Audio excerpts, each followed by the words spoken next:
කරන්නට ඕන මේ සිතින් යුක්තව.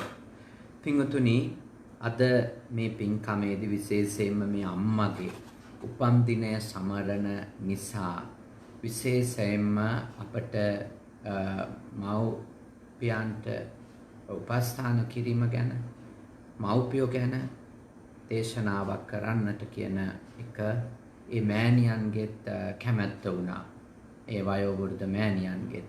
ඉතින් අපි ඒ හින්දාම බොහෝ අවස්ථාවල මම මේ මාතෘකාව ඇසුරු කරගෙන ධර්මානුශාසනා කරලා තිබුණත් මම කල්පනා කරනවා ඒ මාතෘත්වය ගැන, පිතෘත්වය ගැන, ඒ වගේම මව්පියෝ වෙනුවෙන් අපේ ධර්මයට අනුව අපි උවටන් කළ යුතු විදිය පිළිබඳව ධර්මානුකූල පැහැදිලි කිරීමක් මේ දේශනාවෙදි සිද්ධ කරන එක ඊටාම වටිනවා කියලා.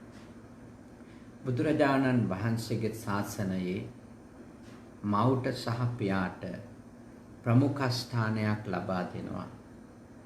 ඒ ප්‍රමුඛ ස්ථානය කොච්චරද කියනවා නම් අපේ ථේරවාදී විවරණවල සඳහන් වෙන්නේ, ධර්ම විවරණවල බුද්ධෝ විය මාතා, බුද්ධෝ විය පිතා. අම්මා බුදුරජාණන් වහන්සේ වගේ, තාත්තා බුදුරජාණන් වහන්සේ වගේ, බුද්ධෝ විය මාතා, බුද්ධෝ විය පිතා කියලා තථාගතයන් වහන්සේගේ ධර්මයට අනුව අපේ ථේරවාදී ත්‍රිපිටකයෙහි අට කතාවන්හි එවැනි පැහැදිලි කිරීම අපට දැක ගන්නට පුළුවන්. ඒ කියන්නේ අපේ සම්ප්‍රදායට එය ආවේ කොහොමද? gedara budun amma, gedara budun තාත්තා අපිට දෙවනි බුදුහාමුදුරුවෝ විදියට. අම්මා තාත්තා තමයි අපි gedara අපිට හමු වෙන බුදුහාමුදුරුවෝ කියලා පිළිගන්නේ, සලකන්නේ කියන එක තථාගතයන් වහන්සේගේ ධර්මයට අනුව අපේ බෞද්ධ සම්ප්‍රදායේ අර්ථකථනය කරනවා. ඇත්තටම කියනවා නම් මවක් පියෙක් විශාල කැපවීමක්, විශාල පරිත්‍යාගයක්, විශාල අත්හැරීමක් දරුවෝ වෙනුවෙන් සිත කරලා තියෙනවා. ඉතින් ඔවුන් කරපු පරිත්‍යාගය, ඔවුන් කරපු කැපවීම නිසාවෙන් තමයි මම මේ දේශනාව අහන ඔබ මේ ලෝකයේ මිනිස්යෝ විදියට ජීවත් වෙන්නේ. අපි කුසට ආපු වෙලාවෙම අපේ අම්මා තාත්තා හිතුවනම් අපිව ගබ්සා කරලා මරලා දාන්න, ඇබෝෂන් එකක් කරන්න. අපිට මේ මව් කුස, මේ ගෞතම බුද්ධ ශාසනයේ හෙවන ලැබෙන එක සත්පුරුෂයෙක් දෙන්නෙකුගේ හරි ආශ්‍රය අපිට ලැබෙන මේ උතුම් මිනිස් භවය මගහැරෙන්නට ඉඩ තිබුණා. ඉතින් ඔබෙත් මගෙත් අම්මා, ඔබෙත් මගෙත් තාත්තා අපිට කරපු ලොකුම උපකාරය තමයි මේ ගෞතම බුද්ධ ශාසනයේ තියෙන මේ උතුම් කාලයේ මනුෂ්‍ය ආත්ම භාවයක් ලබා ගන්න අපිට උපකාර කළා. ඇත්තටම අම්මා අපිට මොනවද කරලා තියෙන්නේ, තාත්තා අපිට මොනවද කරලා තියෙන්නේ කියලා ඇහුවොතින් ඇත්තටම හොඳම දේ තමයි අපි දිහා බලන එක. අපි මෙහෙම ඉන්නේ කවුරු හින්දාද? අම්මා අපිට මොනවද කළේ කියලා, තාත්තා අපිට මොනවද කළේ කියලා කට ඇරලා අහන්න හරි කටක් තියෙන කවුරු හින්දාද? පළමුවෙන්ම ඒ වචන ශබ්ද වලින් වචන තනන්න අපිට ඉගැන්වුවේ කවුද? ඒක කරලා දුන්නේ අම්මා. ඒක කරලා දුන්නේ තාත්තා. ඉතින් අපි කොහොමද කටක් කරලා අහන්නේ ඕගොල්ලෝ අපි වෙනුවෙන් මොනවද කළේ කියලා? මම ඔබට යෝජනා කරනවා, මට නම් මගේ මව, මගේ පියා කරලා තියෙන දේ මොකක්ද කියලා අහුවොත් මට දැනෙන වටිනම දේ තමයි මට මේ වටින තථාගත ධර්මයේ තියෙන මේ ශාසනය තියෙන කාලේ මනුස්සාත්මය ලබා දීපු එක. මනුස්සාත්මය ලබා දීපු එක. ඒක මම වෙනුවෙන් මගේ මව මගේ පියා කරපු ලොකුම උපකාරය. ඊළඟට අපි පුංචි කාලේ ඇත්තටම වැරදි පව් අකුසල් කරේ අඩුවෙන්. ඒ වැරදි පව් අකුසල් අඩුවෙන් කරේ ඇයි? හෝ කරන්නේ නැතුවම හිටිය නම් ඒ ඇයි? කවුරු හින්දාද? අම්මා හින්දා. තාත්තා හින්දා. මොන තරම් අපිට කියලා දීලා තියෙද? පව් කරන්න එපා කියලා. වැරදි කරන්න එපා කියලා. සමහර විට ඒගොල්ලෝ මහා ධර්මදර උපාධිධාරියෝ නෙමෙයි. ත්‍රිපිටකයේ පරතරට ගියපු අය නෙමෙයි. වැඩිහිටියෙක්ගෙන් අහගත්තු හොඳ නරක මත, හාමුදුරු කෙනෙක්ගෙන් ඉගෙනගත්තු බණ දහම් මත අම්මා තමයි තාත්තා තමයි පළමුවෙන්ම අපිට මේ ධර්ම මාර්ගය කියලා දුන්නේ. වෙන කවුරුත් නෙමෙයි. අම්මා තමයි තාත්තා තමයි මේ ධර්ම මාර්ගය අපිට පළමුවෙන්ම කියලා දුන්නේ. ඇත්තටම ඒ ඇත්තෝ පෙළ දහමෙන් කටපාඩමින් දැනගෙන හිටියේ නැති වුණාට පාලි වාක්‍ය කියලා දේවල් තෝරන්න ඒගොල්ලෝ දැනගෙන හිටියා. අපිව බේරගන්න ඕන මුලින්ම පව් වලින් කියලා. ඇත්තටම සිඟාලෝවාද සූත්‍රයේ අම්මෙකුට තාත්තෙකුට දරුවන්ට ඉෂ්ට කරන්න කියලා කියපු පළවෙනි යුතුයකමත් ඒක. පාපානිවානිති කියන එක. පවින් වළක්වන එක. මං හිතනවා මේ වෙලාවේ බුද්ධ පුතුන් ඔස්සේ මේ දේශනාව අහන බහුතරයකගේ සමහර කෙනෙකුට ඉපදිච්ච දා ඉඳලම අම්මා මග ඇරිලා ඇති. තාත්තා මග ඇරිලා ඇති. එහෙම ඉන්නවනේ යම් ප්‍රමාණයක්. නමුත් මේ දේශනාව මේ වෙලාවේ අහන බහුතරයකට පළමුවෙන්ම පව විදියට කියලා දුන්නේ ලදරු පාසලේ ගුරුතුමියද, පන්සලේ හාමුදුරුවෝද, දහම් පාසලේ ගුරුතුමා හෝ ගුරුතුමියද, ඉස්කෝලේ ගුරුතුමා හෝ ගුරුතුමියද? ඇත්තටම නෑ. කවුද ඒ සත්‍ය අපිට කියලා දුන්නේ? පවෙන් වළකින්න ඕන කියන ඇත්ත කතාව. අම්මා සහ තාත්තා. ඒ දෙන්න තමයි අපිට කියලා දුන්නේ පව් කරන්න එපා කියලා. අකුසල් කරන්න එපා කියලා. වැරදි කරන්න එපා කියලා. කාටවත් අපරාධ කරන්න එපා කියලා. කාටවත් හානි කරන්න එපා කියලා. කාටවත් හිත රිද්දන්න එපා කියලා.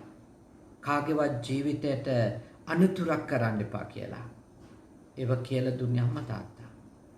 අපි ලොකු වුණාට පස්සේ අම්මා තාත්තා අපිට එපයි කියපු ගොඩක් ඒව කරලා තියෙනවා. මම ඔබ කරලා තියෙනවා. අපේ කරදණ්ඩ උස්මහත් වෙනකොට අම්මලා තාත්තලට අපිව පාලනය කරන්න ශක්තිය නැති වෙනවා. මොකද ඒගොල්ලෝ වයෝ වෘද්ධ වෙලා. ඇත්තටම අපි පුංචි කාලේ රැකුණු දේවල් වලින් රැකුනේ නැත්තම් වැඩිහිටියෝ උනාට පස්සේ ඒ අම්මා තාත්තගේ වැරද්දකින් නෙමෙයි. ඒ අපේ ඇඟපතේ වෙච්ච වෙනස්කම්, අපි ලැබපු දැනුම, අපි ඇසුරු කරපු පුද්ගලයෝ, අපි මූණ දීපු අත්දැකීම්, මේ සියල්ල එක්ක අපි සමහර වැරදි කළා දෙනවා. ඔබ, මම, අපි කවුරු සමහර අකුසල් කළා තියෙනවා. නොකළ යුතු දේවල් කරලා තියෙනවා. ඒවා අම්මා තාත්තගේ වැරදි නෙමෙයි ඇත්තට. මොකද අම්මා තාත්තගේ යටතේ ඉඳපු වයසේ ඒගොල්ලෝ අපිට ඒව කරන්න දුන්නේ නැහැ. කරලා වුණොත් තල්ලා තියෙනවා. බැනලා තියෙනවා. විවිධ ආකාරයේ පුංචි පුංචි දඬුවම් දීලා තියෙනවා. ආදරෙන් තුරුළු කරගෙන ඔළුව අතකගා කියලා දීලා තියෙනවා. අපි ගාව අඬා කියලා දීලා තියෙනවා. අම්මා තාත්තා නිසා අපි පව් කරා නෙමෙයි. අම්මා තාත්තගෙන් නිදහස් වෙලා අපි නිදහස හොයපු පළමු පැයේ ඉඳලම සමහර විට අපි කරන්න උත්සාහ කරලා තියෙනවා. ඔබටත් ඒ අත්දැකීම ඇති. මටත් තියෙනවා. අම්මා තාත්තා එපා කියපු දේවල්. අම්මා තාත්තා පස්සෙන් ඇවිල්ලා වළක්වපු දේවල්. අම්මා තාත්තා අපිට දඬුවම් කර කර අපිව බේර ගන්න හදපු දේවල් අපි පස්සේ කරලා තියෙනවා. ඒක අම්මගේ වැරද්දක් නෙමෙයි. ඒක තාත්තගේ වැරද්දක් නෙමෙයි. ඒගොල්ලෝ අපි වෙනුවෙන් කරන්ට තියෙන දේ ඇත්තටම කරපු අය. ඇත්තටම කරපු අය. ඒගොල්ලෝ අපි වෙනුවෙන් කැපවෙන්න පුළුවන් උපරිමයට ඇත්තටම කැප වෙලා තියෙනවා. ඇත්තටම කැප වෙලා තියෙනවා. ඉතින් ඒ නිසා මම ඔබට යෝජනා කරන අපේ పూర్ව ආචාර්යවරු පළමු මඟ පෙන්වන්න උනේ අපේ ජීවිතේ අම්මයි තාත්තයි. ඉතින් අපි ගුරුවරුන්ට ගරු කරනවා නම් මං හිතන්නේ මුලින්ම ගුරු ගෞරවය ඇති කරගෙන කටයුතු කරන්න ඕනේ අම්මා තාත්තා ගැන. භාග්‍යවතුන් වහන්සේ දේශනා කළානේ පුබ්බාචර්යාති උච්චරේ කියලා. පළවෙනි ගුරුවරු අපේ ජීවිතේ අපිට හම්බ වෙන අම්මා තාත්තා දෙන්න. අම්මා තාත්තා දෙන්න තමයි පළවෙනි ගුරුවරු අපිට හම්බ වෙන්නේ. ඉතින් අපි ඒ උදාර අම්මා තාත්තව වටහා ගන්න ඕනි කියලා මම යෝජනා කරනවා. ඇත්තටම ඔබ අප අම්මා තාත්තාගේ ගාව ඉපදිච්චමයි. නමුත් ඒ අතරතුරේ ඉන්නවා සමහර කෙනෙක් Tamanට පසුව ලැබුණු ඒ කියන්නේ උපත්තියෙන් පස්සේ සමහරෙකුට අම්මෙක් ලැබිලා තියෙනවා.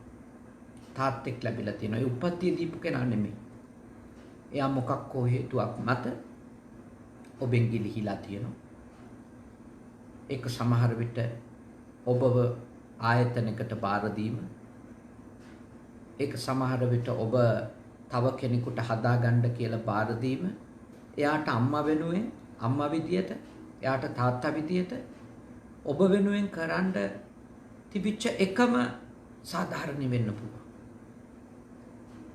ඒගොල්ලොන්ට ඔබ දරුවෙක් විදියට දිගටම හදා වඩා ගන්න තරම් එක්ක පිනක් නැති වුණා වෙන්න පුළුවන්. එක්ක ඒ වෙලාවේ ඒගොල්ලෝ මුණ දීපු සමාජ ප්‍රශ්න එක්ක ඒගොල්ලොන්ට තිබුණු ගැටලු එක්ක ඔබ වෙන ආයතනයකට හෝ පවුලකට බාර දෙනව ඇරෙන්න වෙන උත්තරයක් නොතිබුණා වෙන්න පුළුවන්. උප්පත්තිය ලබා දුන්නානේ මැරුවේ නැහැ. උප්පත්තිය ලබා දීලානේ කවුරු හරි හදාගනි කියලා ඉස්පිරිතාලෙක හරි දාලා ගියේ. එහෙම දාලා යන්නේ හොඳ එකක් කියලා නෙමෙයි මම මේ කියන්නේ. මරන්න නැතුව බෙල්ල මිරිකලා කානුවකට දාලා යන්න නැතුව වැසිකිලි වලකට ඔබන්නේ නැතුව අඩුම ඉස්පිරිතාලෙක තියලා තියෙනවා. අඩුම බෝධියක් ගාව පන්සලක් ගාව දාලා ගියේ. කොච්චරනම් එහෙම දාලා ගිහිල්ලා අම්මලා හොරෙන් බලා ඉඳලා ඇද්ද? අනේ මගේ ළමයා කවුරු හරි අරන් යනවා නම් හොඳයි කියලා. අරන් යනකම් අඬ බලන් ඉඳලා ඇද්ද කොච්චර අම්මලා තාත්තලා. ඉතින් කවුරු හරි කෙනෙකුට මම යෝජනා කරනවා උප්පත්තිය ලබා දීපු අම්මා තාත්තා මේ වෙලාවේ නැති වුණා. දෙවනුවට ඔබව බාරගත්තු ඔබව මේ දක්වා හදපු වඩපු අම්මා තාත්තා ඔබේ අම්මා තාත්තා ලෙස ඔබ පිළිගන්න ඕන. ඒ අම්මට ඔබ වෙනුවෙන් කිරි එරුනේ නැති වෙන්න පුළුවන්. ඒත් මොනතරම් ඔබ නිසා කඳුළු හලලා ඇද්ද? මොනතරම් ඔබ නිසා ඒ දෙවනියට හම්බ වෙච්ච අම්මා කඳුළු හලලා ඇද්ද? නිදිවරලා ඇද්ද? මොනතරම් ඔබව ආලෝකයට ගෙනියන්න කැපවීම කරලා ඇද්ද? ඒ නිසා මම යෝජනා කරනවා ඔබට එක අම්මෙක් අහිමි වුණත් දෙවනියට හම්බ වෙච්ච අම්මා තේරුම් ගන්න උත්සාහ කරන්න. ඔබට එක තාත්තෙක් අහිමි වෙලා හිටියොත් උපත්තියට දායක වෙච්ච තාත්තා අහිමි වෙලා හිටියොත් මම යෝජනා කරනවා දෙවනුවට ඔබට කවපෝපු ඔබ වෙනුවෙන් නිදිවරපු ඔබ වෙනුවෙන් කැපවීම කරපු ඔබට ජීවිතේ දෙන්න ඕනි කියලා අදිෂ්ඨානෙන් වැඩ කරපු ඒ දෙවනි තාත්තා ඔබේ තාත්තා ලෙස හදවතින් සලකන්න. ඒක හරිම වටින දෙයක්. මොකද ඒගොල්ලෝ ලොකු කැපවීමක් කරලා තියෙන ඔබ වෙනුවෙන්. මේ ලෝකේ දරුවෙක් හදන කෙනෙක් කියන්නේ හරිම කැපවීමක් කරන. දැන් අපේ ලොකු හාමුදුරුවෝ මං අවුරුදු 10 ඉඳලා හදාගත්තා. මට අවුරුදු 19ක් වෙනකන් ලොකු හාමුදුරුවෝ තමයි මාව හැදුවේ. මම ඇත්තටම අපේ ලොකු හාමුදුරුවන්ට සලකන්නේ ගරු කරන්නේ අදට උන්වහන්සේ අපවත් වෙලා. මට හම්බෙච්ච දෙවනි තාත්තා කියලා. ගුරුවරයා කියලාම නෙමෙයි. අපි කියන්නේ ගුරු පියාණන් කියලා. ඊටත් ඉහළට කියලා අපි කියන්නේ ගුරු දේවයාණන් කියලා. දෙවියෙක් ලෙස අපි සලකනවා අපේ ගුරුවරයා. දේවත්වයක් දෙනවා. ඒ ඇයි? තාත්තට දීපු තැන අපි අපේ ලොකු හමුදුරුවන්ට දෙන්නේ ඇයි? තාත්තා වගේම දෙවනුවට අපේ ජීවිතේ ගොඩනගුවේ අපිට දෙවනියට හම්බ වෙච්ච ලොකු හමුදුරුව මට නම්. තව කෙනෙකුට උප්පත්තිය දීපු තාත්තා මග ඇරුණට උප්පත්තිය දීපු අම්මා මග ඇරුණට වෙන කෙනෙක් එහෙම හමු වෙලා ඔබව බැලුවා වෙන්න පුළුවන්. ඔබ මේ දක්වා ගොඩ නැගුවා වෙන්න පුළුවන්. මම ඔබට යෝජනා කරනවා මේ වගේ දෙයක්. ගොඩක් වෙලාවට අපි තරුණ වියට සහ මැදි වියට ආවට පස්සේ තමයි කල්පනා කරන්න පටන් ගන්නෙ. අවුරුදු 30 35 වෙනකොට අපි මේ මුදල් වලට සහ ද්‍රව්‍යයට වටිනාකම් දෙන්න පටන් ගන්නවා. අන්න එතකොට අපි කල්පනා කරන එකක් තමයි කෝ අම්මා තාත්තා අනිත් අයගේ අම්මා තාත්තා වගේ නෙමෙයි අපි වෙනුවෙන් ඉඩම් අරන් දාලා නැහැ. අපි වෙනුවෙන් ගෙවල් හදලා නැහැ. එයාලට ඔයිට වැඩිය දෙයක් අපිට දෙන්න පුළුවන් සල්ලි භාගේ අපිට දීලා නැහැ. ඒ විදියට ගොඩාක් වෙලාවට දරුවෝ කල්පනා කරනවා. කල්පනා කළ හිත රිද්ද ගන්න. සමහර විට ඔවුන් ඒ භෞතික සම්පත් බෙදා හදා දීමේදී අම්මලා සහ තාත්තලා අසාර්ථක වෙච්ච තැන් තියෙනවා. ඒගොල්ලොන්ට සාධාරණයේ සහ යුක්තිය ඉෂ්ට කරද්දී හැම දරුවෙකුටම සාධාරණ වුණාද කියලා විමසුවොත් ඇත්තටම එහෙම සාධාරණ නොවුණු තැන් ඕනතරම් මේ සමාජේ අපිට හොයාගන්න පුළුවන්. ඒත් අපි එවැනි කාරණා මත අම්මා කෙනෙකුට තාත්තා කෙනෙකුට අපි කරන අප උපකාර අඩු කරන්න ඕනිද? අපිට ඉඩම හරියට දුන්නේ නැහැ කියලා. අපිට ගෙවල් දොරවල් හැදුවේ නැහැ කියලා. අපිට ප්‍රමාණවත් මුදලක් බැංකු පොත්වල ඉතුරු කරේ නැහැ කියලා.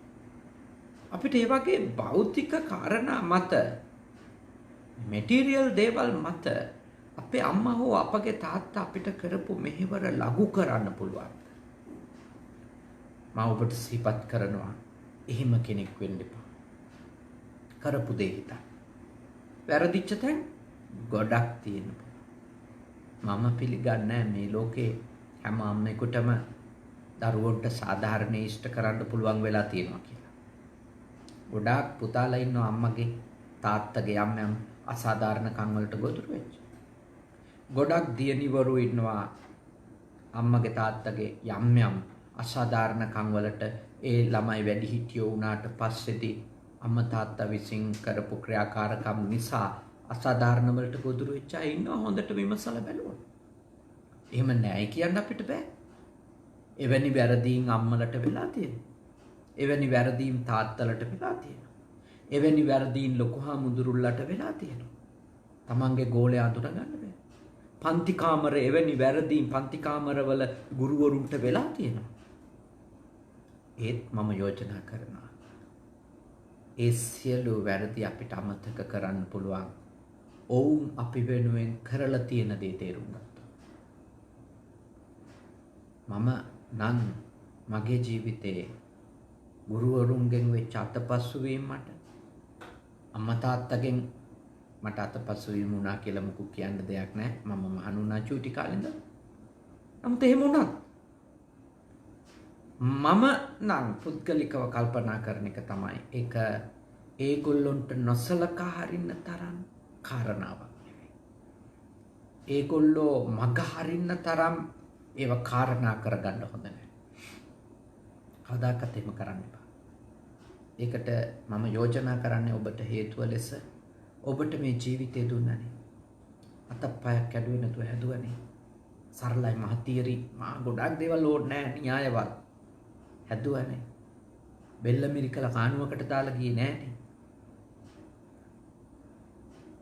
අතීත අම්මලා විතරක් නෙමෙයි. අද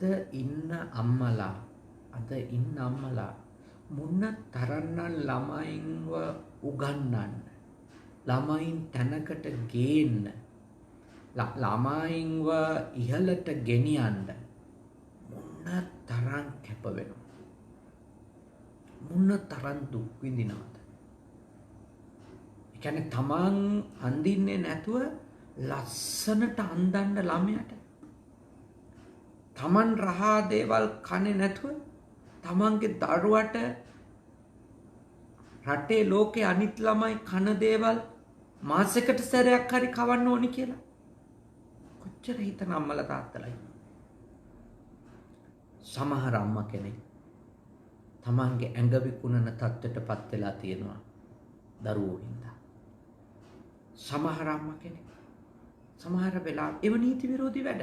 ඒව හොඳ දේවල්වත්, ඒව අනුමත කළ යුතු දේවල්වත්, අගය කළ යුතු දේවල්වත් නෙමෙයි. එවැනි තත්යකට දරුවෝ නිසාවත් වැටෙන්න එපා කියලා තමයි මම කියන්නේ. මම කියන්නේ ඒක අපේ බුදුහාඳුරුන්ගේ ධර්මයට අනුව දරුවෝ නිසාවත් පව් කරන්න හොඳ නෑනේ. දරුවෝ නිසාවත් අපරාධ කරන්න හොඳ නෑනේ. ඒ දරු සෙනෙහස විසින් දරුවෝ බඩගින්නේ අඬනකොට ඇතිවෙන වේදනාව විසින් සමහර අම්මලා සමහර තාත්තලා නීති විරෝධී වැඩ පවා කරන්න පෙළඹිලා තියෙනවා. ඇත්තටම හොයලා බැලුවොත් ඒගොල්ලොන්ගේ බඩගින්න වෙනුවෙන් නෙමෙයි අනුන්ගේ වත්තක ගහක කොලක දෙයක් කඩලා තියෙන්නේ. ළමයා අඬනෝ බලන් ඉන්න බැරුව. සමහර කෙනෙක්ගේ මුදල් පසුම්බිය හොරෙන් අරන් දුවලා තියෙනවා. අල්ලගෙන ගාස් බැඳලා ගහනකොට කියනවා ළමයා බඩගින්නේ. එහෙම තැන් තියෙනවා. ඇත්තටම ඒවයින් මේ සමාජය ගලව ගන්න අපි පුළුවන් තරම් එවැනි අපරාධකාරී නරක විනය විරෝධී හැසිරීමකට මවක් පියෙක් යන්නේක වළක්ව ගන්න අපි කැප වෙන්න ඕනි.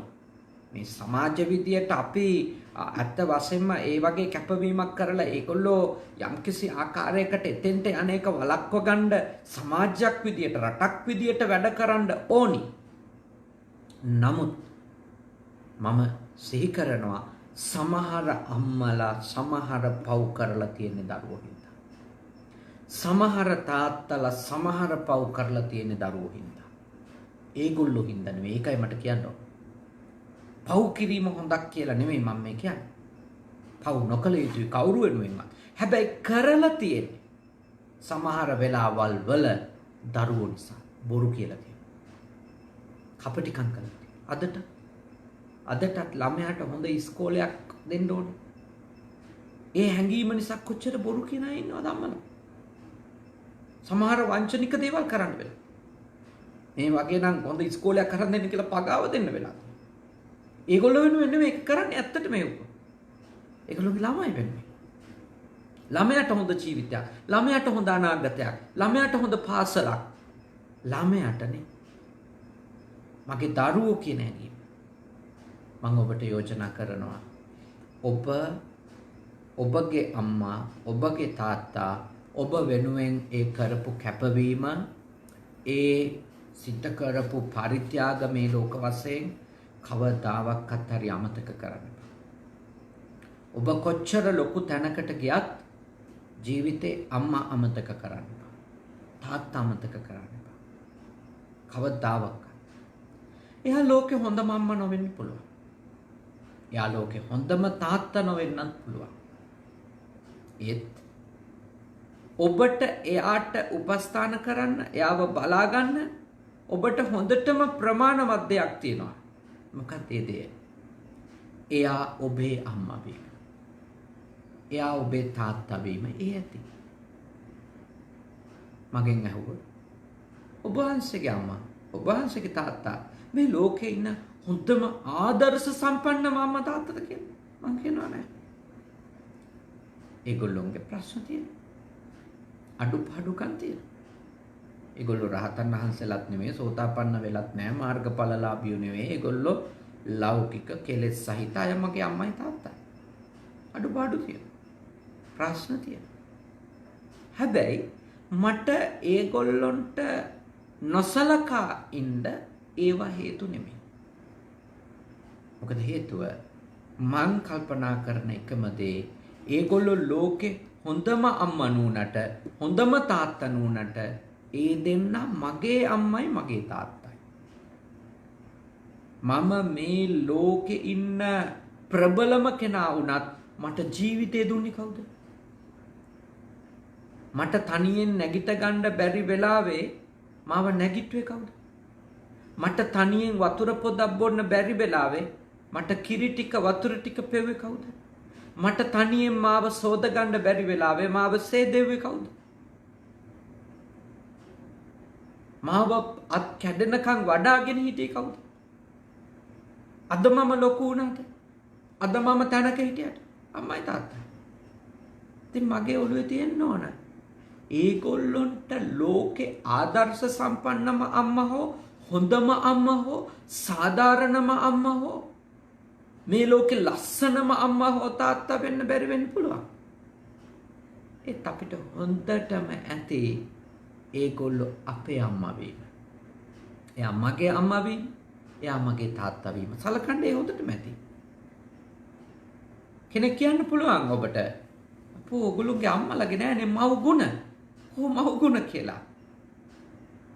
ඉතින් අපි මවක් ලෙස ඇති කරගත යුතු මෙත්තා ගුණය, මවක් ලෙස ඇති කරගත යුතු කරුණා ගුණය, මුදිතා උපේක්ඛා ගුණ මේවා ඇති කරගන්නට අපි මව්ට පියාට පුළුවන් තරම්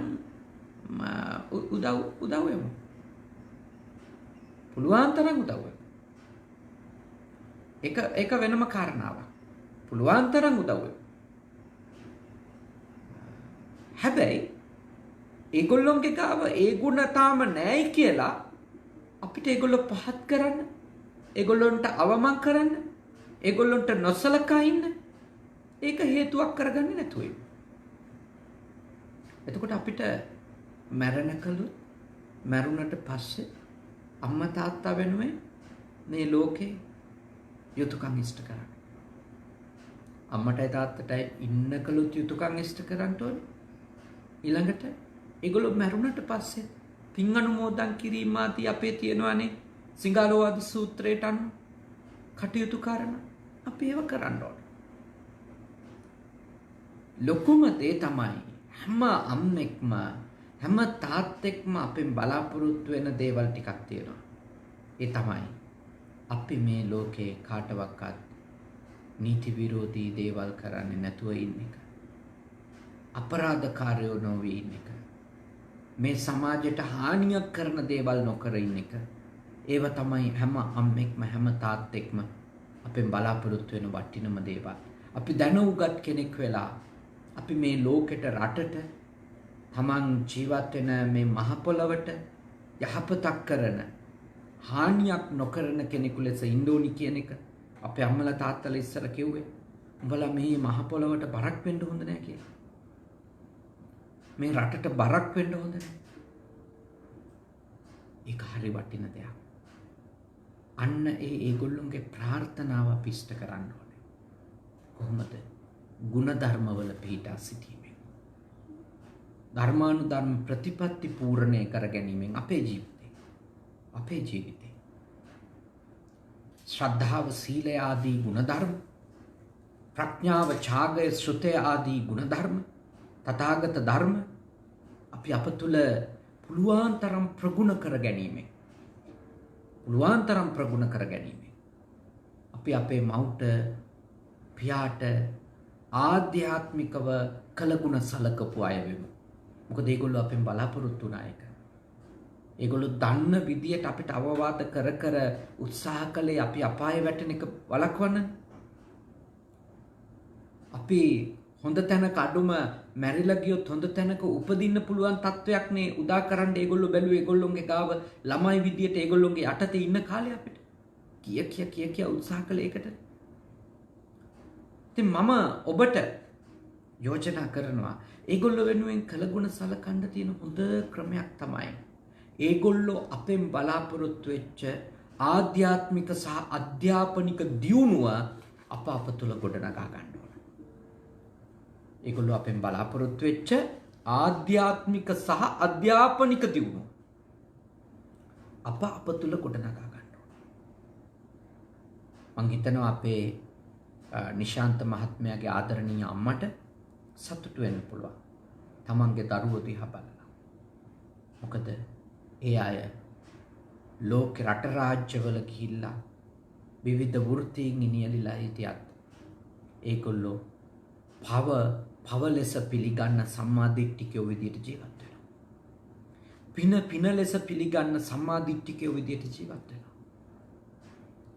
මේ ලෝකේ හැම දෙයක්ම වෙන්නේ උතුම් පටිච්ච සමුප්පාද ධර්මයටයි කියලා. උතුම් පටිච්ච සමුප්පාද ධර්මයට අනුවයි කියලා. හොඳට අවබෝධ කරගෙන ජීවත් වෙනවා.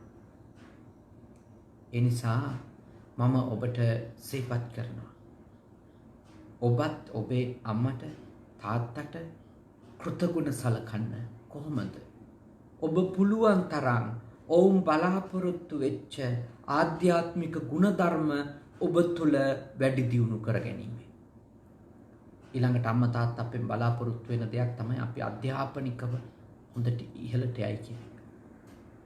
මම යෝජනා කරනවා ඔබ දැනුමෙන් ඉහළට යන්න. හොඳට දේවල් ඉගෙන ගන්න. හොඳට දේවල් ඉගෙන ගන්න. මොකද අපි දැනුමෙන් ඉහළට යන එකත් අපේ අම්මා තාත්තා අපෙන් බලාපොරොත්තු වෙන දෙයක්. බලන්න අපේ අම්මලා තාත්තලා විශ්වවිද්‍යාලවල ගිහලා නැහැ. ඒ වුණාට කොච්චරනම් අපිට කියලා තියනවද විශ්වවිද්‍යාලයක් උපාධියක් කරගන්න. උඩට යන්න ඉගෙනගෙන කියලා. ඒ කියන්නේ අපේ සාර්ථකත්වය ගැන ඔවුන් කොච්චර සතුට වෙලා තියෙනවද? ඒකට කොච්චර උදව් කරලා තියෙනවද? මොකද ඔවුන් දන්නේ නැද්ද අපි සාර්ථක වුණාට පස්සේදී අපි සහ ඔවුන් අතර ලොකු දුරස්ථභාවයක් හැදෙනවා කියලා. ඔවුන් දන්නවා. මොකද ඔවුන්ගේ ජීවිතයේ අත්දැකීම් නැද්ද? ඔවුන් දැකලා නැද්ද කවදාවත් හොඳට ඉගෙනගත්තු ළමයි ලංකාව අතහැරලා යනවා. සමහර කෙනෙක් රැකිරක්ෂා සඳහා, සමහර කෙනෙක් ගම අතහැරලා නගරයට යනවා. සමහර කෙනෙක් එක නගරයක් අතහැරලා තව නගරයකට යනවා. අම්මලා තාත්තලා තනිවම සමහර ලාවට ජීවත් වෙන්නේ ඔවුන් දැකලා තියෙනවා. ඒ දැක වුණත් දරුවෝ අපිට සදාකාලිකව තියාගන්න බෑ. ඒක තමයි බුදුබණෙත් කියලා තියෙන්නේ කියලා. ඒත් අපි දරුවෝ අපිට සදාකාලිකව තියාගන්න බැරි වුණා. කොයි තැනක හරි අපේ දරුවෝ හොඳට ඉන්න ඕනි කියලා, සතුටින් ඉන්න ඕනි කියලා, සාර්ථකව ඉන්න ඕනි කියන හැඟීමෙන් අම්මලා තාත්තලා අපිට උගන්වලා නැද්ද? අපි පාපයකට ගිහිල්ලා හිරේ විලංගුවේ වැටෙන එක වළක්වන්න අම්මලා තාත්තලා කොච්චර කැපවීම කළාද? මම යෝජනා කරනවා ඒ උදාර කැපවීම අඳුන ගන්න. ජීවත් වෙනකන් පුළුවන් තරම් සිව්පස්යෙන් ඒගොල්ලෝ උපස්ථාන කරා. ආහාර පාන ටික, බේතේ ටික, ඇඳුම් පැළඳුම්, ඉන්න හිටින්න වාසස්ථානේ ඒවා ඔබේ හෙවණෙම පුළුවන් තරම් ලබා දෙන්න. සමහර දුර රටවල් වල ඉන්න අයට අම්මලා තාත්තලා එහෙ ගෙනියන්නත් බෑ. එහෙ ගිහිල්ලා අම්මලා තාත්තලට ඉන්නත් බෑ. එතකොට කාගේ හරි ගාව තියන්න වෙනවා. ඉතින් ඒ වගේ ප්‍රශ්න විසඳන්න හරි සංකීර්ණයි. එක්කෝ වැඩිහිටියෝ නවාතැන් ගන්නවන තැනක නවාතැන් ගන්නන්න වෙනවා. ඉතින් එවැනි තත්ත්වයක් අත් වෙනවා නම් අපිට ඒක නවත්තන්නම බැරි තත්ත්වයක් නම් කරන්න දෙයක් නැහැ. නමුත් එවැනි තැනක අපි කියමුකෝ තියුවා කියලා. මම යෝජනා කරනවා නිතර අම්මා ගැන හොයන බලන එක නවත්තන්න එපා. නිතර තාත්තා ගැන හොයන බලන එක නවත්තන්න එපා. තමන්ගේ ගාව නූනත් අම්මා තාත්තා ඉන්නේ. මල්ලි ගාව වුණත්, නංගි ගාව වුණත්, අක්කා කෙනෙක් ගාව වුණත්. ඔබට පුළුවන් භෞතිකව කැපවීමක් කරලා කටයුතු කරන ඔබේ සොහොයුරා එක්ක සොහොයුරිය එක්ක අම්මා තාත්තගේ දියුණුවට, අම්මා තාත්තගේ නිරෝගීකමට, අම්මා තාත්තගේ පැවැත්මට දේවල් කරන්න ඔබට පුළුවන්. ද්‍රව්‍යමය වශයෙන්, මුදල්මය වශයෙන් පුළුවන් වෙලාවට ඇවිල්ලා බලලා ඒ ඔක්කොටම වඩා කෝල් එකක් දීලා කතා කරලා නිතර දවසට සැරයක් විනාඩියක් දෙකක් කොහොමද ඔයාට කියලා අහලා ඒ වගේ චූටි දෙයක් හරි කරලා ඒගොල්ලොන්ට මම යෝජනා කරනවා මේ ලෝකේ ජීවත් වෙනකන් ඒ සැනසෙල්ල ලබා දෙන්න. හැබැයි ඉතින් ඒ අතරේ තව ගොඩාක් දේවල් කරන්න තියෙනවා අම්මා තාත්තා වෙනුවෙන්. ඒන් ප්‍රධානයි පුළුවන් තරම් තමන් ඉගෙනගත්තු බණ දහම් ආදරණීය අම්මටයි තාත්තටයි පුළුවන් තරම් කියලා දෙන්න බලන්න. මිත්‍යා දෘෂ්ටියෙන් අයින් කරලා සම්මා දිට්ඨික කරගන්න. පුංචි පුංචි වැරදි දර්ශනයන්හි, වැරදි මතවාදයන්හි, වැරදි ආකල්පයන්හි ඔබේ මව ඔබේ පියා ගැලිලා ඉන්නම නම් පොඩ්ඩක් හරි ගලව ගන්න බලන්න. නිවැරදි උපාසිකාවක් බවට, උපාසකතුමෙක් බවට අම්මට තාත්තට පත් වෙන්න උදව් කරන්න. සද්ධාය සමාදපේති කිව්වේ ඒකයි. ශ්‍රද්ධාවේ සමාදන් කරවන්න. පුළුවන් තරම්. ඒ සත්පුරුෂ ගුණය නම් ඔබ ඇති කරන්න ඕනි අම්මා තාත්තා. කොහොම හරි. ඒකට නම් ටිකක් තදින් වුණත් කිව්වට කමන්නේ පව ලෙස. පින ලෙස. මෙලව පරලොව ගැන හැඟීම හරියටම ඇති කරවන්න ඕන. සසර ගැන තියෙන සසරේ තියෙන බියජනක බව ගැන අම්මට තාත්තට කරුණු කියලා දෙන්න ඕනේ. උතුම් සැනසෙල්ල ලැබෙන්නේ පටිච්චසමුප්පාද ධර්මයේ චතුරාර්ය සත්‍ය අවබෝධ කර ගැනීමෙන්මයි කියන එක. ඒ අනුව දර්ශනය සකසා ගැනීමෙන්මයි කියන එක අම්මට තාත්තට කියලා දෙන්න ඕනේ. ශ්‍රද්ධාවෙනම් පිටවන්න ඕන. බුද්ධං සරණං ගතෝ හෝති, ධම්මං සරණං ගතෝ හෝති, සංඝං සරණං ගතෝ හෝති කියපු ආකාරයට බුදු සරණ ගියපු, සද්ධර්මයේ සරණ ගියපු, ආර්යමා සංඝරත්නයේ සරණ ගියපු දෙන්නෙක් බවට ඔබේ අම්මා ඔබේ තාත්තා පත් කරන්ට අප කැප වෙන්න ඕනේ. අප කැප වෙන්න. අඩුම තිසරණේ හරියට අම්මා තාත්තා දෙන්න සමාදන් කෙරෙව්වොත් දරුවන්ට සැනසෙල්ලක් ලබන්න පුළුවන්.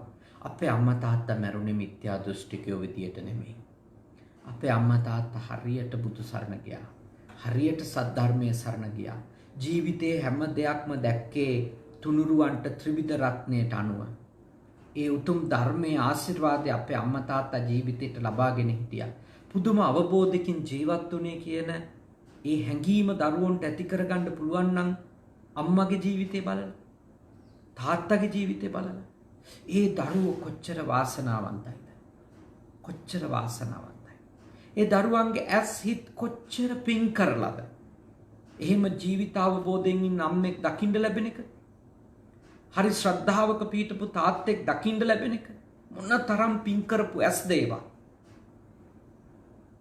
මොන තරම් පින් කරපු හිතක්ද සංසාරේ එහෙම මවකගේ ශ්‍රද්ධා ගුණය ගැන හිතලා සතුටු වෙන්න. පියෙකුගේ තියෙන උදාර ශ්‍රද්ධා ගුණය ගැන හිත සතුටු වෙන්න ඒ අවස්ථාව ලැබෙන්නේ මොන තරම් පිනක් කරලා තියෙන්න ඕනේද ඒක. ඊළඟට අම්මා තාත්තට අපි නිසා පුංචි කාලේ ඒගොල්ලෝ පව් කරලා තියෙන්න පුළුවන්. පන්සිල් පද වලින් එකක් හරි කීපයක් හරි කඩලා තියෙන්න පුළුවන්. ඒත් මම යෝජනා කරනවා අපි වැඩි හිටියෝ වුණාට පස්සේ නම් අපි හින්දා එක පවක්වත් කරන්නම් මට තාත්තට දෙන්න හොඳ නැහැ. හොරකමෙනියලේ, වැරදි කාමෙනියලෙන් අපි හින්දා වෙන්න දෙන්න හොඳ නැහැ. අපේ පැවැත්ම තහවුරු කරන්න කිසිම අකුසලයක් කරන්නට නොදී අපේ අම්මා තාත්තා පවත්වන්න, අපේ අම්මා තාත්තා නඩත්තු කරන්න, රකින්න අපි කැප වුණොත්, ඒගොල්ලන්ට සීලයේ තියෙන වටිනකම කියලා දුන්නොත්, සීලය කොච්චර උදව් වෙනවද, අවබෝධයෙන් යුක්තව ඇති කරගත්තු සීලය කොච්චර උදව් වෙනවද මේ ආත්මෙම සෝතාපන්න ඵලයට පත් වෙන්න කියන එක, මේ අපායේ දොරටු වහගෙන මේ භවය නිමා කරන්නට ඒ අම්මා තාත්තා සීලයේ පිහිටාගෙන ඉඳීම කොච්චර උදව් වෙනවද කියලා ඒගොල්ලන්ට ඒත්තු ගන්නවොත් අපි අම්මටයි තාත්තටයි ලොකු ණයක් ගෙවපු අය වෙනවා. සාල ණයක් ගෙවලා. මොකද ඒගොල්ලොන්ගේ සීලබ්බත පරාමාස වැනි ඒ සංයෝජන දුරු කරගන්න සීලය පිළිබඳව නිවැරදි අවබෝධයක් ලබා දීලා සීලයක සමාදන් කරවලා ඒක හැමදාම මේ අටසිල් ගන්නනවා කියන එක නෙමෙයි. gedara ඉඳන් එක සිල්පදයක් හරි ආරක්ෂා කරගන්න ශක්තිය දෙන එක. ධෛර්යය ඇති කරන එක. ඒකට අවශ්‍ය කරන භෞතික පරිසරය හදන එක. ලොකු උපස්ථානයක් මව්පියෝ වෙනුවෙන්. ඊළඟ වටින දෙයක් තමයි අම්මටයි තාත්තටයි පුළුවන් විදියට පරිත්‍යාගශීලී බව නැත්තම් අතහැරීම කියන එක. ඡාග කියන එක දියුණු කරවන්න ඕන. මසුරු සිත ඒගොල්ලොන්ගේ ඇතුලේ වර්ධනය වෙන එක වළක්ව ගන්න පුළුවන් තරම් කැප වෙන්න ඕනේ. පුළුවන් තරම් මසුරු සිත වර්ධනය වෙන එක වළක්වන්න. අත්හැරලා ඉන්න. පරිත්‍යාගශීලීව ඉන්න. වයසට යන්න ඒ ඇත්තන්ගේ හිත තුළ ආකල්ප සම්පත්තිය දියුණු කරවන්න ඕනේ. ඒකට තියෙන්නේ ත්‍රිලක්ෂණ ධර්මය අවබෝධ කරවීමමයි. කිසිම දෙයක් සදාකාලිකව තියාගන්න බැරි බව. හැම දෙයක්ම පවතින්නේ ඊටාම සුළු චිත්තක්ෂණ ප්‍රමාණයක් බව. හැම එකකම තියෙන යථාර්ථය කොච්චර తాවකාලිකද කියන එක බව. අම්මට තාත්තට ඒත්තු ගන්න ඕනේ. ධර්මයෙන්මයි මේක කරන්න පුළුවන්. ධර්මය අවබෝධ කරවීමෙන්මයි මේක කරන්න පුළුවන්. එතකොට ඒගොල්ලෝගේ අතහැරීමේ ගුණය දියුණු වෙයි. දරුවෝවත් ධනයවත් කොච්චර ආදරෙන් හැදුවත් ගොඩ නැගුවත් එකතු කරත් රැස් කරගත්තත් වට කරගත්තත් සදා කාලිකව තමන්ගේ කරලා තියාගන්න බැරි බව කියලා දෙන්න ඕනේ. එතකොට අර අතහරින්න ශක්තිය දෙනවා. මොකද අම්මලට මැරෙන්න බය අපි දාලා යන්න බැරි හින්දා. තාත්තා කෙනෙකුට මැරෙන්න බය එන්නේ අපි දාලා යන්න බැරි හින්දා. අපි ඒ අයට ජීවිතය අවබෝධ කරවුවොත් ඔයා නිර්භයව ඉන්න. අපි දවසක වෙන් වුණා. ඔයාට දවසක අපිව මගහැරුණා. අපි ඔයා එපා කියපුවා කරන්නේ නැහැ. අපි ඔයා කරගෙන ගියපු හොඳ වැඩ එකක්වත් නවත්තන්නේ නැහැ. ඔයා අපිව අතහැරලා ඔයාගේ මේ භවය නිමා කරන දවසට බය වෙන්න ඕනි නැහැ කියන හැඟීම ඇති කරොත් අතහැරලා ඉන්නකොට තියෙන සැනසෙල්ල අම්මට තාත්තට අපි කොහොම හරි ඒත්තු ගන්න ගත්තොත් ඡාග ගුණය අපි ගොඩාක් ලොකු මෙහෙවරක් අපේ අම්මටයි තාත්තටයි කළා වෙනවා. ලොකු කැපවීමක් අම්මා තාත්තා වෙනුවෙන් කළා වෙනවා. දහුදට අපේ පින්වත් සදහැවත් පිරිස මේ කරුණු කාරණා අවබෝධ කර ගන්න ඕනේ. මේ කරුණු කාරණා තේරුම් ගන්න ඕනේ. දෙමව්පියන්ට සලකන්න. ඊළඟට ඇතිවීම සහ නැතිවීම ගැන නුවණැති කරගන්න. මොකද අම්මලා ඔය අපිට ආදරේ හින්දාම ඒගොල්ලොන්ට දේවල් වල හේතුඵල ධර්මය අවබෝධ කරගන්න එක අපිට තියෙන වසඟය හින්දාම හරි දුෂ්කරයි. ඒ කියන්නේ දේවල් ඇති වෙන්නේ පවතින්නේ නැති වෙලා යන්නේ හේතුඵල ධර්මතාවයකට අනුව කියලා. ඇතිවීම ගැන සහ නැතිවීම ගැන නුවණ ඇති කරන එක හරි අමාරු දෙයක්. මොකද ඒගොල්ලෝ අර අපි ගැන තියෙන අධික ආලය අධික ආදරය විසින් ඒගොල්ලෝ යම්කිසි ආකාරයක කලුවරක ජීවත් වෙනවා. ඒගොල්ලෝ යම්කිසි ආකාරයක අඳුරක ජීවත් වෙන්න පටන් ගන්නවා. ඒගොල්ලෝ ඒ අඳුරෙන් නිදහස් කරගන්න නම් අපි ඒගොල්ලොන්ට ඒ උදයබ්බය ඥානය කියපු ඇතිවීම සහ නැතිවීම ගැන ඒ උතුම් පටිච්ච සමුප්පාද ධර්මය කොහොම හරි හේතු ගන්න. දෙයක් ඇති වෙන්නේ කොහොමද? නැති වෙන්නේ කොහොමද? ඒ උදාර ධර්මය කොහොම හරි අම්මටයි තාත්තටයි නම් අවබෝධ කරවන්න ඕන. හරි දුෂ්කර දේවල් මේ දුෂ්කර දේවල්. අර සුප්පතිකාරක සූත්‍රයේ තියෙනවා අම්මටයි තාත්තටයි ණය ගෙවන්න බැරි ක්‍රම දෙකක් කියලා. ඒ තමයි මේ අවුරුදු 100ක් කරේ තියන් සැලකුවත් උරේ තියන් සැලකුවත් ණය ගෙවන්න බෑ. ඊළඟට සුප්පතිකාරක සූත්‍රයේ තියෙනවා අම්මා තාත්තා දෙන්න සක්විති රජකමට පත් කෙරුවත් ණය ගෙවන්න බෑ කියලා. ඒත් මම ඔබට යෝජනා කරනවා ණය ගෙවන්න පුළුවන්. නිවැරදි ශ්‍රද්ධාවක පිහිටවලා ඒ පංච නීවරණ ධර්මයන් යටපත් කරගන්න උදව් කරනවා. නිවැරදි සීලයක පිහිටවලා ඒ සීලබ්බත පරාමාස වැනි සංයෝජන ධර්ම දුරු කරගන්න උදව් කරොත් නිවැරදි ඡාගයක ප්‍රඥාවක පිහිටවලා ඒ අතහැරීමේ ගුණය ඇති කරවලා ඒ උද්‍යප්පය ඥානය කියන ඒ උදාර ප්‍රඥාව අම්මා තුල තාත්තා තුල ඇති කරන්ට ඔබ දරුවෙක් විදියට කටයුතු කරෝති. ඔබ අම්මගේ තාත්තගේ ණය ගෙවා ගන්න සාධාරණ නිවැරදි උත්සාහයක් දරපු කෙනෙක් වෙනවා. ඒකට සල්ලි යන්නේ නැහැ ගොඩක්. ඒකට ඕනිය ඔබ අවංකව ඒ ප්‍රතිපත්ති පුරණ එකයි. තමන් පුරණ ප්‍රතිපත්ති අනිත් එක්කෙනා නැත්තම් තමන්ගේ අම්මා තමන්ගේ තාත්තා සමාදම් කරගන්න පුළුවන් තරම් කැප වෙන එකයි. කැප වෙන එකයි. මම ඔබට සිහි කරනවා. අම්මලා තාත්තලාටත් පොඩි දෙයක් කියන්න ඕන. අද ගොඩාක් අම්මලා තාත්තලා යම් යම් වැරදි කරනවා. ඒව දරුවොට කරන්න එපා. මොනවද?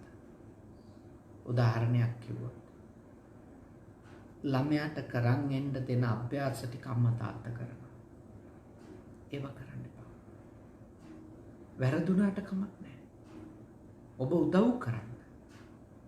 ඒත් ළමයාට අකුරක් ලියන් එන්න කිව්වනම් ලදරු පාසලට යන ළමයා ඒක ලියන්න ඕන. අම්මා නෙමෙයි. තාත්තා නෙමෙයි. මොකද ඔබ ළමයාට ඒ අකුර ඔබ ලියලා දීමෙන් කරන්නේ එකක් ළමයාට වංචා කරන්න උගන්න. ඔබට පුළුවන් ද ජීවිතේ පුරාම ළමයා වෙනුවෙන් ඒව කරන්න. දෙවෙනි කාරණා ඔබ ළමයා නිකමෙක් කරනවා. ඒ වගේ වැරදි කරන්න එපා. ඒක ළමයෙකුට කරන වැරද්දක්. ළමයෙකුට කරන අපරාධයක්. ඔබ අන්තිමට පත් පැකට් එකක් අරගෙන බන්ධනාගාරයට එයා බලන්න යන්න ඕනි නෑ කියලා හිතනවා නම් පුංචි කාලේ එයාගේ හිතන හොඳ කරන්න, එයා සතුටු කරන්න, එයාට ඉස්කෝලේ හොඳ නමක් කරන් දෙන්න. බොරු දේවල්, හොර දේවල් නම් කරලා යවන්න. ඔබ එයා වෙනුවෙන් වැඩ කරවන්න යන්න එපා. ඒව කරන්න එපා. ඊළඟට මම යෝජනා කරනවා. ඔබ ඔබේ දරුවෝ කවදාවත් අනිත් අයගේ දරුවෝ එක්ක සසදන්න එපා. ඔබේ දරුවෝ කියන්නේ ඔබේ දරුවෝ. අනිත් අයගේ දරුවන්ගේ තියෙන හොඳ හරි නරක හරි එක වෙන කට්ටියක්. ඔබ ඔබේ දරුවන්ව අනෙක් දරුවෝ එක්ක සසඳලා පහත් කරලා හීනමානය හදාගන්න හරි ඔබේ දරුවෝ අනිත් අයගේ දරුවන් එක්ක සසඳලා උසස් කරන්න ගිහිල්ලා අදිමාන්නයක් හදාගන්න හරි යන්න එපා. අම්මා තාත්තා විදිහට ඒ වැරදි කරන්න එපා. ඊළඟට මම යෝජනා කරනවා. දරුවෝ ඉන්නවා නම් දෙන්නෙක්, තුන් දෙනෙක්, හතර දෙනෙක් කීයද ඉන්නේ කියලා ඔබයි දන්නේ. අසාධාරණකම් කරන්න එපා. පුළුවන් තරම් සාධාරණ වෙන්න. මූණු බලලා වැඩ කරන්න එපා. මාසේ පුරාම සලකන එක්කෙනාගේ ගැන එක හොඳක්වත් කියන්නේ නැතුව ඉඳලා හිටලා කෝල් එකක් දීලා රුපියල් 5000 කොලයක් අත මිට මොලොල යන එක්කෙනා ගැන හතර වටේ කෝල් කර කර ಗುಣ කියන්න එපා. අර මාසේ පුරාම සලකන ඒත් ඔබේ අත මිට මොලවන්න සල්ලි නැති එක්කෙනාට හිතරි දෙනවා. ඇයි මගේ අම්මට මම මෙච්චර සලකලත් එයා මං ගැන හොඳක් කියන්නේ නැති කියලා. මිනිස්සු ඔබේ දරුවෝ රහත් වෙලා නැහැ. ඔබේ දරුවෝ මිනිස්සුයෝ. එහෙනම් අම්මලා තාත්තලාත් ඒ වැරදි කරන්න හොඳ නැහැ. ඊළඟට තමන්ගේ ළමයි කසාද බඳලා දෙද්දි ඒ ස්වාමි පුරුෂයන්ට හෝ ඒ ඔබේ පුතාගේ බිරින්දට හෝ ඒ දෙමව්පියන්ට හෝ මොකක් හරි එකක් පොරොන්දු වුණා නම් මෙන්න මේ විදියටයි කසාදෙන් පස්සේ යා වෙනුවෙන් මම වැඩ කරන්න කියලා කරුණා කරලා 175ක්වත් කරන්න පොරොන්දු වුණා. මොකද ඔබ දේවල් පොරොන්දු කරලා ඔබ දේවල් කරනවා කියලා ආවාහ විවාහ කටයුතු වුණාට පස්සේ ඔබ මගහැරලා දැම්මොත් ඔබේ දරුවෝ ඒ ගෙවල් වල ජීවිතේ පුරාම නිന്ദා පහස වලට ගොදුරු වෙනවා. පහත් කිරීම වලට අවමන් වලට ගොදුරු වෙනවා. එතකොට දන්නේම නැතුව ඔබ ගැන දරුවෝන්ගේ හිතේ ඇති වෙන්නේ ගෞරවයක් නෙමෙයි වෛරයක්. මේක කරේ අපේ අම්මා කියලා. මේක කරේ අපේ තාත්තා කියලා. ඒ වැරදි කරන්න එපා දරුවන්ට. ඔබ එපා වෙන්නේ ඒවයි. ඊළඟට දැන් ඔබ දරුවෝ කසාද බඳින්න කැමති තැන් තියෙනවා. ඔබ දරුවෙක් කසාද බඳිද්දී සලකන ප්‍රධාන දේවල් තියෙනවා. මෙච්චර සල්ලි තියෙන්න ඕන, මෙච්චර ඉඩම් තියෙන්න ඕන, මේ වගේ යාන වාහන තියෙන්න ඕන. අන්නේ ආදී කාරණා මත පදනම් වෙලා ඔබේ දරුවා නිකන් විකුණනවා වගේ වැඩ කරන්න එපා. මං කියන්නේ ඔබේ දරුවා ආවාහ විවාහ කරගන්න මිනිස්සයා මොනවත් නැති මිනිසෙකුට ඔබේ දරුවා දෙන්න කියලා නෙමෙයි මම කියන්නේ. හැබැයි ඔබේ දරුවා මේ කෙනෙකුට තියෙන දීපල කියන කාරණාව දිහා බලලා නම් ඔබේ දරුවා ආවාහ විවාහ කරන්න එපා. මොකද හේතුව? ඇත්තටම කියනවා නම් ඔය ගොඩක් කාන්තාවන්ට දෑවැද්ද විදියට ලැබෙනවා කියන ඉඩම් හෝ පිරිමින්ට අම්මා තාත්තගෙන් ලැබෙනවා කියන ඉඩම් කවදාවත් කසාද බැඳින ඒ නෝනට හෝ මහත්තයාට ලියනවද? නෑ. ඒව ලියන්නේ ඒ යාගේ නමට තියෙන්නේ. එහෙම ලියන්නේ නෑ. කවුරු හරි පිරිමියෙක්ගේ ඉඩම් ටික ලියලා දෙනවද ඔබගේ දුවට? කාගේ හරි ගැහණු ළමයෙකුගේ ඉඩම් ටික ඔබගේ පුතාගේ නමට ලියනවද? ලියන්නේ අම්මා තාත්තා ලියන්නේ අර ගැහණු ළමයා. එහෙම නැත්නම් ඒ පුතාට.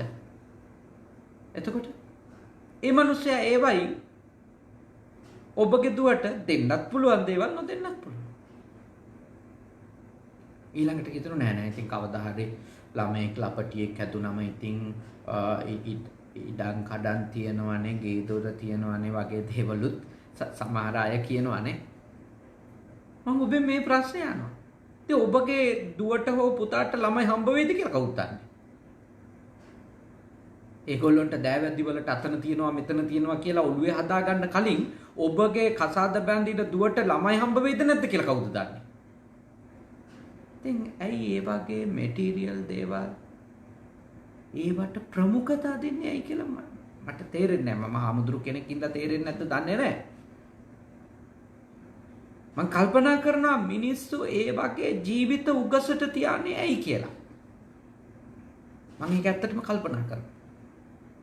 මොකද මට මේ ලෝකෙ එහෙම කරන අය පේනවා. එහෙම කරපු අය හමු වෙනවා මට මේ ලෝකෙ. මං ඉල්ලා සිටිනවා ඒව කරන්න එපා. ඔබේ දුවට පුතාට විවාහ කරලා දෙන මිනිස්සයාට ආර්ථික ශක්තියක් තියෙන එක හරි. රැකියාවක් තියෙන්න ඒක හොඳ දෙයක්. හැබැයි බලන්න ඔබ මේ කසාද බඳින්න යන්නේ මොනවද කියලා. මොන දේවල් එක්කද ඔබේ දරුවෝ එකතු කරන්න යන්නේ? ඒව ගැන ඔබ ටිකක් කල්පනා කරන්න. බුද්ධිමත්. හැම තිස්සෙම භෞතික දෙයටම මුල් තැන දෙන්න එපා. ඒ ළමයාගේ හිතට ගැළපෙනවද? ඒ දරුවට දරන්න පුළුවන්ද? ඉවසන්න පුළුවන්ද? එකට සහයෝගිතාවෙන් මේ පුද්ගලයා එක ගනුදෙනු කරන්න පුළුවන්ද? මේ තැනැත්තිය එක ගනුදෙනු කරන්න පුළුවන්ද? මට ඕනි එකම මං හදපු නිසා කරවන්න මට අයිතිය තියෙද? අම්මේ තාත්තේ හිතන්න. දැන් අපේ ඔළුවට එනවා නම් ඊගෝ එකක් අනවශ්‍ය අපි හැදුවා නම් අපිට ඕන විදිහට තමයි ඔක්කොම වෙන්නේ කියලා. කොච්චර බෞද්ධ විරෝධී අදහසක්ද නේ? බුද්ධ ධර්මයට පටහැනි මා නරකම අදහසන්නේ ඒක. අපි හැදුවා නම් අන්තිම දක්වා වෙන්න ඕන, අපි මරණකම් වෙන්න ඕන අපිට ඕන විදිහට. අඩුම බුදුහාමුදුරුවන්ගේ ධර්ම හේව නැල්ලක්වත් වැටිලා නම් ඒ වගේ කතා කියන්න පුළුවන්. එහෙම කරන්න එපා. හැම තිස්සෙම බලන්න මම නෙමෙයිනේ ජීවත් වෙන්නේ මේ ගන්න තීරණයෙන් පස්සේ. මේ ගන්න තීරණයෙන් පස්සේ ජීවත් වෙන්න ඕනේ මගේ පුතා මෙයා එක්ක. මගේ දුව මෙයා එක්ක ජීවත් වෙන්න ඕනේ. එයාට පුළුවන්ද? එයාට මේක ඉවසන්න පුළුවන්ද? ඒකද මම මේ බල කරලා දාන්න හදන්නේ. ඒ කියන්නේ හොඳ බෞද්ධකමක් තියාගන්න බැරි වුණත් අම්මේ තාත්තෙක් විදිහට මනුස්සකම්වත් තියාගන්න බලන්න. ඒවා හරි වටින දේවල් මේ ලෝකෙට. මේ ලෝකේ ගොඩාක් අපේ රටේ ගොඩාක් ප්‍රශ්න තියෙන ඔය අම්මලා තාත්තලා පෙන්වන්න බැරි වෙලා තියෙන සමහර ළමයින්ට ඔන්න ඔය කාරණා එක්ක.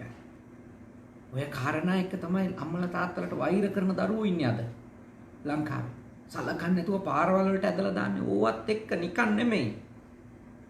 අම්මලා තාත්තලාත් ඒව හදා ගන්න ඕනේ. මම මුලින් අම්මට තාත්තට සලකන්න ඕනේ. ඒක ඔක්කොම කිව්වා. ඒක ඇත්ත.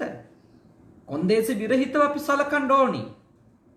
ඒත් මම යෝජනා කරන ඔබේ ළමයි බුදු වෙලා හෝ රහත් වෙලා නැහැ. ඔබේ ළමයින්ට ද්වේෂය එන්න පුළුවන්. ඔබේ ළමයින්ට කලකිරීම එන්න පුළුවන්. පරිස්සම් වෙන්න කියලා මේ කියන්නේ. මේ වගේ කාරණා හරිම සංවේදී කාරණා.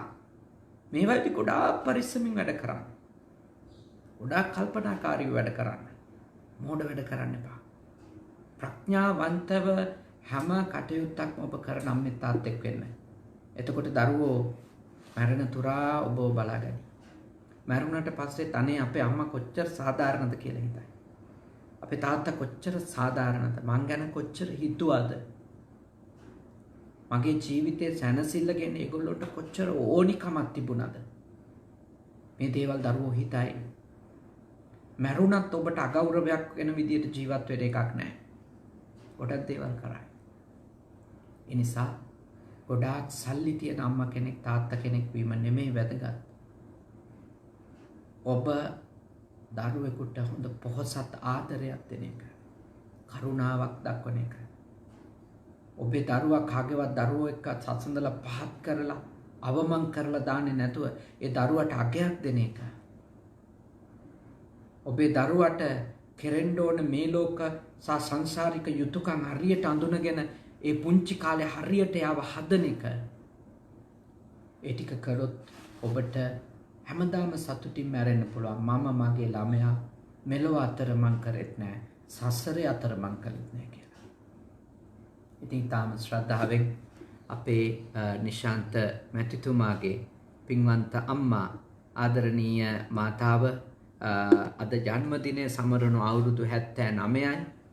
ඒ ආදරණීය අම්මා ඉන්ද්‍රාණි ප්‍රේමරත්න අම්මට ආශිර්වාද කරන්න තමයි අපේ නිශාන්ත හේරත් මැතිතුමත් එම මැතිනිය වන ඩිම්පල් හේරත් මැතිනියත් දරුවෝ දෙන්න ඒ අම්මගේ මුණුබුරු මිනිබිරියෝ ඉතාම ශ්‍රද්ධාවෙන් මේ උතුම් පින් කටයුත්ත සිද්ධ කරන්න.